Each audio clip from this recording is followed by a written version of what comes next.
ठीक है, हम लोग आगे बढ़ रहे हैं अगले क्वेश्चन की तरफ।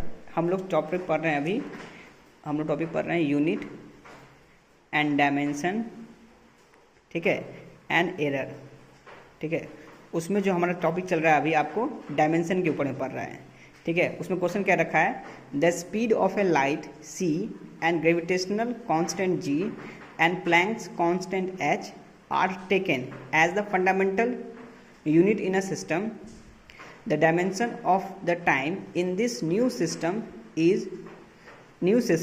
should be, बोल रहा है कि इन तीनों का हेल्प ले करके आपको एक नया सिस्टम बनाना है जो कि फंडामेंटल यूनिट ऑफ सिस्टम का होना चाहिए, जो कि डायमेंशन इस टाइम, जो कि ये जो तीनों क्वांटिटी है।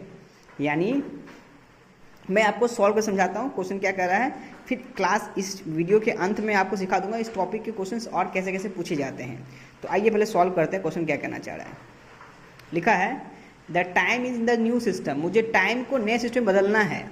और कैसे बदलना है, लिखा है t इज प्रोपोर्शनल टू, दे रखा है स्पीड ऑफ लाइट, तो इसको लिखेंगे c टू द पावर में a। फिर लिखा है टाइम इज प्रोपोर्शनल टू किसके, gravitational constant g to the power में b। फिर लिखा है टाइम इज प्रोपोर्शनल टू किसके, तो लिखा गया है Planck's constant h to the power में c। फिर लिखा है are taken as a fundamental unit of the system, इन तीनों को यूज करना है फंडामेंटल यूनिट ऑफ सिस्टम में। तो बताइए कि इन तीनों के हेल्प से हमको ए बी सी की वैल्यू निकालनी है, वो ऑप्शन में मैच कराना है। तो लिखूंगा ऐसे क्वेश्चन को बनाते कैसे हैं, उसका कंसेप्ट यहाँ लिखा हुआ है। लिखा है जब भी हम इस्टेब्लिश करते हैं रिलेशन को फॉर डिफरेंट फिजिकल क्वांटिटी में, तो उसके लिए यूज करना पड़ता है हमें ये कांस्टेंट लेकर के जी बना करके सॉल्व करना पड़ता है। आइए इसको समझते हैं पहले क्या कर रखा है। तो लिखेंगे तो t इज प्रोपोर्शनल टू किसके किसके हो गया, तो बोलेंगे c टू द पावर में a, g to the power में b, h to the power में c। लिखेंगे t is equals to k constant, c to the power में a, g to the power में b, h to the power में c। समझिएगा c का मतलब क्या था हम सब। अब जो बातें मैं यहाँ बता रहा हूँ आप इसको यहाँ भी लिख सकते हैं, आप इसको साइड में भी लिख सकते हैं।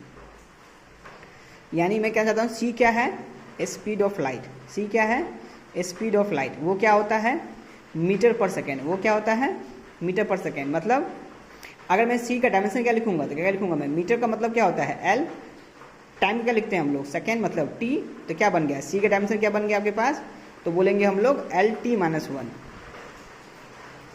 अगला क्या दे रखा है आपको, g को क्या बोलते हैं हम लोग, ग्रेविटेशनल कांस्टेंट बोलते हैं। क्या बोलते हैं, ग्रेविटेशनल कांस्टेंट। वो कहाँ से आता है, फॉर्मूला होता है F बराबर G m1 m2